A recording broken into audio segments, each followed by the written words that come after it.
good afternoon guys. So I just wanna share our dinner for tonight. So bali bumili ako ng taupo.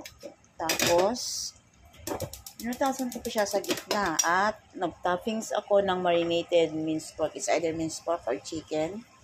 Ganyan lang oh. I-fry lang siya. Fry both side all around. After that, after mo siyang ma-fry, lagyan mo siya ng konting tubig para maluto yun sa loob. Ma-steam siya. Fry lang muna kasi mas magandang tingnan para a bit crispy mamaya. Yan. Tapos after to gagawa ako ng sauce.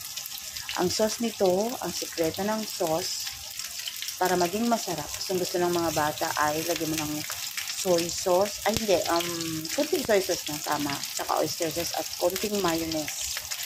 Stir mo siya. Tikman mo rin kung salty o hindi. Yan. So, it's fry na guys. Yan.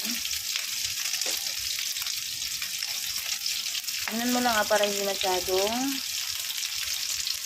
brownie. Yan. After nito guys, lagyan ko ng konting tubig. After that, mag-fry naman ako ng garlic at saka scallion. Para i-marinate mo siya sa sauce. Masarap. Yan.